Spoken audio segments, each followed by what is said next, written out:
Silly me, I forgot all about that. Oh, me too. So I'm going to stop sharing this screen, so it'll just be you and me talking. Okay. So when you were working on your interview, I'm willing to grow is helpful, but it's much more powerful to say, I'm growing already. And we can both benefit from that if you take me on. In other words, I am internally driven, and that will work to your benefit if you bring me in. Also, when you're referring to a company, be careful about saying you are a good company. Okay. Because I'm not going to go work for a bad company. All the companies are good. We never say anything bad. There you go. Everything Or the manager that you're interviewing with may have some feelings about the company that aren't that great. They're filling positions, but they're getting ready to leave. So you say this is a good company. They're like, yeah, right. So what you do is, every time that you are preparing to interview, you research that company. You research where they are on the stock market. You research what their current vacancies look like. You research where this company is located. How much, if you can get their annual report, find out how much of their funds they're putting towards cybersecurity. Look through all of their latest public announcements, where they've said, we're now putting, money into a new cybersecurity program. No, sorry. They could say, we're putting money into a new cybersecurity program. Then what you say is, I presume this vacancy is part of that new initiative, and I'll make you proud. In other words, you already know about them, and all they need to do is say, you're in. It's not, you can impress people a lot by knowing about them before you arrive. And it's not always easy to find. Sometimes you really have to dig, but you've got a few days usually to do that research. Find out about the company. Go out and Google search that company. Look for them on Indeed. Find out just, what they're doing and why they're hiring. I noticed that you're hiring a lot of positions in cybersecurity.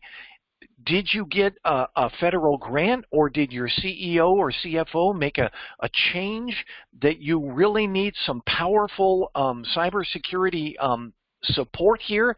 In other words, you are interested in them and help them be interested in you. You don't just, and this is what I try and point out to people when they are looking for a position. I'm going to use my mouse as an example, just my mouse. This is a commodity. If you don't have a mouse, there are certain things you can't do. All right? So the mouse sells itself as a mouse. There are many other mice, but this mouse is right here. Yep. Okay, so what's the benefit of this mouse? Oh, look, I've got a blue light. I've got this roller thing on the top, or whatever. Why should I choose this mouse? Because this mouse is special. Look at how shiny it is. Whatever it is, you are selling you, not, well, look, it functions. You move it up and down, it goes up and down. You move it left and right, it goes left and right. That's what every mouse does. But this one's shiny. Yep. Okay, so you find out what distinguishes you, and then you put that forth during your interview. Okay? Go ahead. But the interview, I can give the answer what they asked me. I can't go very detailed and what they're asking me. Because when the time of interview, I can't explore myself. I have to be limited. I don't want to be go over. Then they think I'm the question they ask. I just only focus that question. I don't go anywhere except the question they ask. Don't go to the too detail. when it is the first time, it is the first meeting, interview is the first impression. So that's why, when we go to the interview, sometimes we are scared and we are not open. Why? I don't know the people sitting in the front of me. I know some the interviewer and manager, they are very nice and good, open-minded. Then we are okay. And some, they are very congested because we are meeting the first time. I'm meeting the first time. So that's why I don't know what is their nature. Hope they like to speak more. Hope they only want the question I ask. So many things on that time in the mind, what they have to do. Sure. I fully agree with that. You are going to have interview jitters when you go in there. But think about it this way. Who knows more in that interview about you than you? In other words, you're doing a selling job on yourself. Okay? It's always good to be able to. Have you ever heard of an elevator pitch? I heard about elevator pitch, yes. Okay, an elevator pitch is a 30-second, no more than 30 seconds. 30-second, this is why you should hire me series of statements. And you should have an elevator pitch. You should practice your elevator pitch. Stand in front of yourself in a mirror or talk to your daughter or whatever and say, here's my elevator pitch. Tell me what you think. Would you hire me? Okay? Do it to your coworkers. Do it to whatever. Let me ask just a real weird question. Do you have this cybersecurity mentorship program in your LinkedIn profile? And mine, no. So do you think this is valuable? Oh, yes, this is a valuable. Yeah, this is a very valuable. Yeah, good. Do you think your prospective hiring manager would say you're personally being mentored by people who are in the career field on how to have the right mentality, how to be a white hat, how to have the ethical approach that others don't have, how to realize that we are making a difference in this world? That wasn't technical. Yep. Okay? Yep. But you can say, I'm being mentored by two guys who are cybersecurity professionals in the federal government, and I've been under their mentorship since you first came. Yeah, I'm being mentored already. Yeah, I got you. See what I'm saying? Really plus point. I think really plus point. I already mentored the people who work in the industry in a cybersecurity, and I know what I have to do and what ethicals, what values when I work in a cybersecurity I have to follow. I got you. Yeah. And again, so far, nothing that I have said is technical. Yeah. It's all personal. It's based on your ambition. It's based on your own internal drive. And I will tell you, a lot of cybersecurity managers are very concerned about what's called gray hat mentality. Do you know the difference between white hat, gray hat, and black hat? No, I know, but I'm not clear. I'm not detailed. Okay. I have a little bit idea about it. All right, good. Then here's where I want you to think about this. When you see Chris and I mentoring, do you ever consider that we do anything illegal? Does it ever cross your mind that I'm doing something illegal when I'm here, but I'm telling you not to do illegal stuff? Same thing with Chris. Do you think that we do things like that? If the answer is exactly, Chris and I are both very ethically driven to be a positive benefit to whatever we're working in. And we know how to do it within the law and within good ethical practices. We have, for the Cybersecurity Sensei program, there is a code of ethics. Have you downloaded our code of ethics? No, I did not download it. Okay. If you go on to our, do you have Facebook? Yes, I have. Yes, I okay. have. Go on to the Facebook page and look up code of ethics. Okay. That is what drives us, and that makes us different, because all of the other folks, I don't have my Security Plus book with me here, but it talks about good guys do this, bad guys do this, and they all get the same learning. They just naturally presume that you want to be a good guy. Yep. Well, a lot of people believe that they can't get smart enough unless they learn like the bad guys learn. And Chris and I totally disagree with that. We understand that you can learn how to be a white hat. Okay, white hat being the good guys, black hat being people who do things illegally, immorally, and unethically. They're the folks that submit the malware.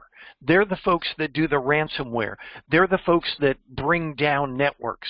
They're the folks that take data or accounts from Target or Sears or Macy's or whatever, Home Depot, and try and sell it on the black web.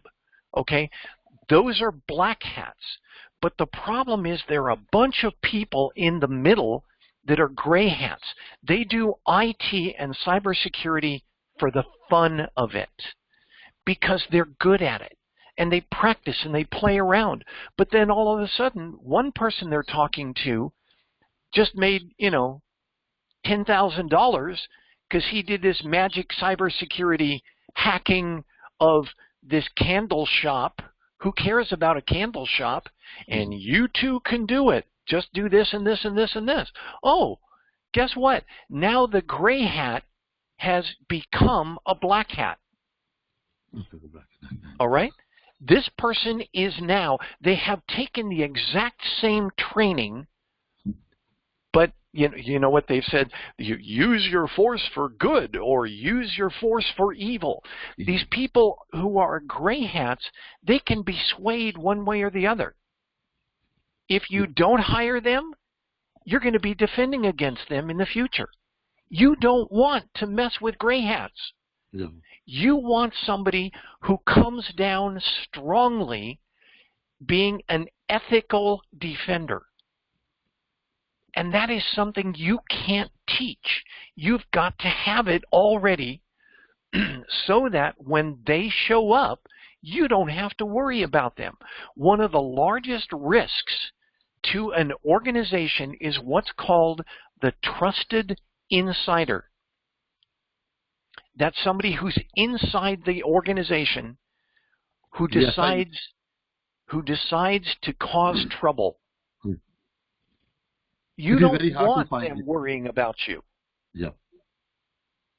Over 50% of security breaches are caused by somebody who's a trusted insider. Inside threat, I know. It is very hard to find, I know. Okay? So you want them to understand that not only are you good technically, are you a hard worker, you are hungry to learn more, but you are also, you have that compass that points to a 100% ethical approach to cybersecurity.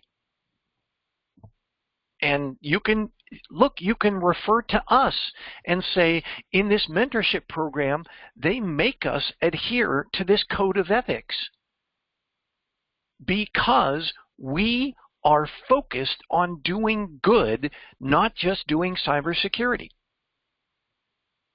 Again, how much of that was technical?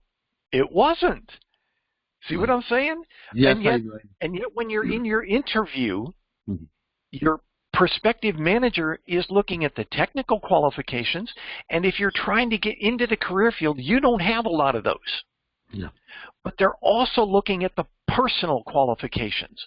Why would this person be an asset? And I think I remember telling you about when I was in New York, and the CIO was there talking to my team, and I just happened to be sitting in there, and he said, introduce yourself. And I said, hi, I'm Scotty Ward, and I love IT. I get up out of bed in the morning to do IT before my alarm goes off. I love IT. I've been doing it for 30 years, and it just makes me feel so fulfilled to do IT. This guy's like, whoa. And everybody else, they went around, oh, hi, I'm an IT specialist, and I've been here working for New York for 5 years, and, I work in the area of telephones and networks, and yes, I know. What is the same thing? I know. I do this thing, this field I know such kind of language. I know this is right. common things. I know. Right. So I told you that, after that, for the following year or year and a half before I got hired by him, I would walk down the hall past the CIO and he'd go, Scotty. Instant recognition, because he knew that I loved doing IT. That's what he took from that conversation. And it wasn't even an interview. You just... When you hang around me, you get positive. Yes, I know. I got your point. I got your point. I know. Got your point. Okay. Does that help? Oh, yeah, that's help a lot. Thank you. And the second thing, I just talk about my Wagman job, where in the LinkedIn they have a experience section. So first I put my IT experience, then I put my lab technician, and the third I put my Wagman experience. I'm still working there in the part-time evening time. Yeah, when you do Wegmans, focus on your customer service experience. Okay. I got you. Yeah. Because that points out that you are focused on doing right by your customer. And it doesn't matter whether it's Wegmans or whether it's Amazon. You are still tuned into what makes your customers happy. Happy. I got you. If you want, I can send my LinkedIn link to you if you want to have a time to check or if you have any recommendation or what I have to change it to do. Well, here's what I think LinkedIn is good, but I don't search LinkedIn. Okay. If I am if I have a job vacancy and I'm hiring for that job, I'm going to look at your resume. Okay, got it. So what I would recommend you do is send me your resume. And just so you know, I'm already reviewing resumes for other mentees in this program. Okay. Just send it to me at my itsrhetorical@gmail.com. Okay. And I will take a look at it and provide feedback. Now, one thing to remember, if I'm mentoring you, I only want what's best for you. In other words, don't expect me to come back and say, oh, that was a wonderful resume. I'm not going to do that. I know. I understand. I'm going to say, dude, fix this. Dude, get rid of this, etc. Because when I'm looking at it not from a perspective of somebody who likes you. I'm looking at it and I'm putting myself into the position of being a prospective hiring manager and saying, what would I look for? Yes. What you're expecting for me. I know, got your point. What is valuable? What is the right thing? What is not valuable? Valuable. I know what is the right thing. So I got your point. No problem. I agree. I had one of the other mentees, I'm not going to mention names, but one of the other mentees sent me a resume, and it was monstrous. It was massive. It was like everything this person ever did since they got out of high school. Oh, wow. And in order to fit it into only a few pages, this person got smaller and smaller font pitch in the resume. This resume was 9-pitch font. Guess what? I got old eyes. And I turned to this person and I said, look, I made everything 12-pitch, and this resume is 7 pages long. I won't read a resume that long. I Yes, don't care if you are Superman. I I won't read a resume that long. I know. Throw it Nobody away. have a time. Yes, nobody Yeah. have a time to. Yes. So this person said, all right, well, I'm doing this and this and this. I said, okay. Now, here's another thing. If you're trying to change careers, a lot of the things you did before have no value. So you have to focus on those things that translate into value in this new career field. So I said, take all of those, like 12, 14, 16 bullets per experience block. I said, I want to see no more than 8 bullets. Yeah. In other words, you decide what's important for me to see. Not you decide what's important, because it's all important. You did it. You lived it. But you decide what's important for me to see. Yes, I know. And now we're down to 4 pages instead of 7. Oh, that's not too bad. That's not too bad. No, it's still way too big. It's way too big. But we'll work on it, Okay. And this person also said, well, what if I boldface or underline or use italics? I said, I have never read a good resume that used anything except the exact same font pitch throughout. You shouldn't have to emphasize certain things. Yes, I know. You should just be able to arrange it to where your reader will look at it and go, ooh, nice. Ooh, yeah, I want to talk to this person. Got it. That's it. So play around with your resume and then send it to me, and I'll be happy to look at it. I will send you this week. Yes, this weekend. Okay. All right. Okay, thank you very much for everything. It is good Sure, today. I have a time to talk. Otherwise, I know we are so many people busy. And thank you very much, and have a nice weekend. And hope next week everybody's here. Yep, let's hope so. Yes, I know. All right. Take care. Okay, Thank you. Thank you. Thank you. Have a nice rest of the day. Thank you. Bye-bye.